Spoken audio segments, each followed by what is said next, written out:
Bonjour à tous et bienvenue sur ma chaîne. Alors aujourd'hui, je vous retrouve en compagnie d'une de mes princesses Disney préférées. Il s'agit de Tiana, qui est vraiment un personnage que j'aime beaucoup. J'ai adoré La Princesse et la Grenouille. Je crois que le pire, c'est que je l'ai même pas vu, je l'ai même pas vu de suite. Mais c'est vraiment un dessin animé que j'aime beaucoup. Déjà, j'aime beaucoup la Nouvelle-Orléans, j'aime beaucoup l'univers du jazz, etc. Donc, j'ai été vraiment enchanté par ce dessin animé. J'adore vraiment tout, que ce soit le méchant, les personnages secondaires et tout. J'adore vraiment ce dessin animé. Et pendant tout un temps, pour ma collection Disney, je cherchais justement une doll classique de Tiana. Et malheureusement, j'en trouvais toujours qui était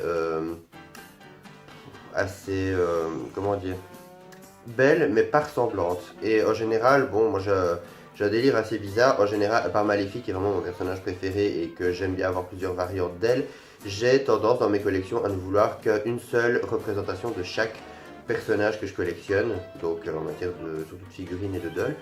Et donc voilà, pour ce qui est de ma collection de dolls Disney, ben voilà, j'aime pas par exemple avoir 35 Tiana, 35 Ariel, etc. Et donc voilà, ben, je voulais avoir vraiment la Tiana que j'adorais. Et justement, dans la boutique Nexus 6, si je me rappelle bien, je crois que ça s'appelle comme ça, c'est une boutique qui vend beaucoup de produits Disney, Marvel, etc. à Anvers. J'avais trouvé justement cette Tiana et j'ai acheté en même temps également la méchante reine dont je vous ferai la review bientôt. Et c'est une Tiana Disney Store qui est sortie il y a quelques années, je pense au moins 6 ans. Et je la trouvais vraiment, vraiment ressemblante au niveau du visage, et vraiment jolie. Et surtout, j'adorais la simplicité de sa tenue, parce que j'aime pas, voilà, toujours quand les... Bon, pas quand c'est un personnage vraiment spécial, comme la reine rouge de Alice ou quoi, qui est vraiment super chargée. J'aime pas quand les personnages sont super chargés. Et donc, voilà, j'étais vraiment tombé amoureux de cette doll, que je trouve vraiment, vraiment parfaite. Elle est super simple, elle est super jolie. Donc voilà, trêve de blabla, je vais passer directement au détail avec la doll. Je n'arrive pas à croire que je vais faire ça. Je vous en prie, je vous en prie, je vous en prie. Alors nous revoilà donc avec Tiana et j'adore son visage, je la trouve super jolie, vraiment, vraiment ressemblante. Donc déjà on peut retrouver son petit diadème argenté qui est en plastique juste ici.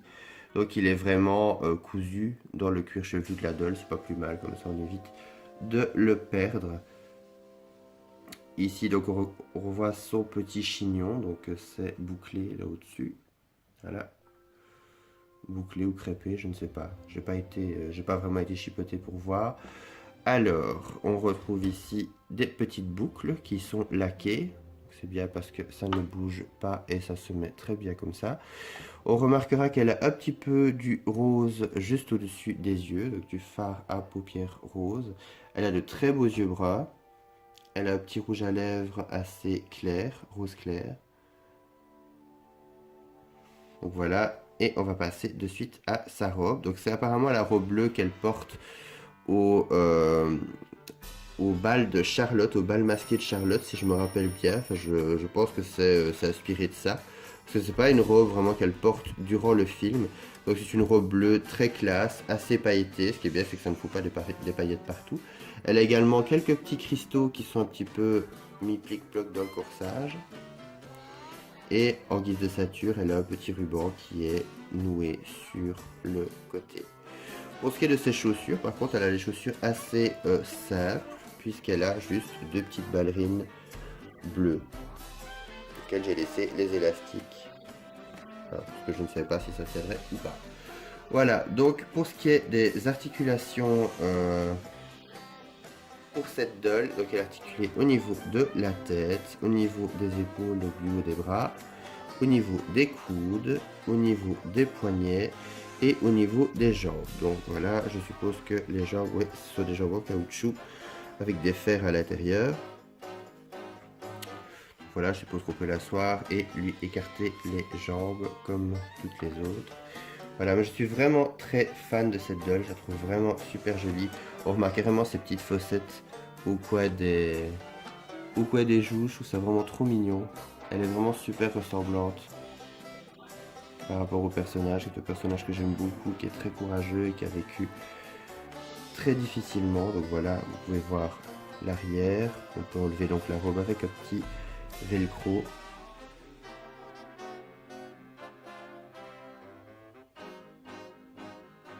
Voilà, pour toutes les... comme la plupart des autres dolls Disney Store, elle n'a pas de socle. C'est un socle que je lui ai rajouté parce que la pauvre n'en avait pas. Par contre, ce qui était génial cette fois-ci, justement, comme je vous avais dit justement avec les petites fiches qu'on enfonce toujours à l'arrière de la tête, ces dolls-là n'avaient pas, justement, vous pouvez voir l'arrière de sa tête qui est parfaitement vierge et immaculée. Celle-ci n'a pas subi. Oui, comme quoi, mesdames et messieurs, ça arrive de temps en temps. Mais c'est ça qui est dingue en fait, c'est de voir que justement cette collection-là, je ne sais pas de quoi elle date. Je vais regarder la boîte. Évidemment, il n'y a pas la date de fabrication dessus. Mais c'est pas très vieux, je pense que ça fait moins de 10 ans. Et le pire, c'est que ils ne faisaient pas cette technique-là, donc je ne comprends pas cette manie qu'ils ont maintenant avec le fait de ficher la tête des dolls. Je vais également vous montrer la boîte. Oups là, désolé Tiana. Donc voilà, la boîte n'est pas très qualitative, comme vous pouvez le voir, une fois qu'on a enlevé les entraves, elle se déglague un peu. Donc elle est verte, vraiment pour rappeler le bayou, avec des petites pierres précieuses. On peut voir le logo Disney Store, donc avec le nom de Tiana juste là en dessous. Et juste derrière, nous avons une simple planche de carton avec la maison de Charlotte. Et juste là, nous avons un visuel de la poupée de Tiana, qui je trouve n'est pas, bizarrement quand on voit toutes les deux, je trouve qu'elle n'est pas très ressemblante. Au niveau du visage, c'est pas tout ça, mais bon, tant pis. Donc voilà, encore des broderies et des perles.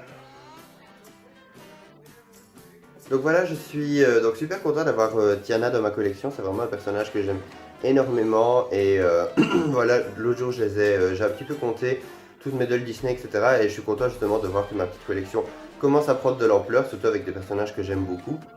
Et justement avec des modèles de dolls et de figurines que j'aime beaucoup. Et donc je suis vraiment super content. D'ailleurs, la prochaine review Disney Store sera justement avec la doll de la méchante reine de Blanche-Neige. Donc n'hésitez pas à rester attentif sur ma chaîne pour voir cette vidéo. En tout cas, moi je vais vous souhaiter une très bonne soirée et je vous retrouve à très bientôt pour de nouvelles vidéos. Bye! T'attends quoi, la grenouille? J'imagine que tu veux un baiser. Effectivement, oui, je serais ravi.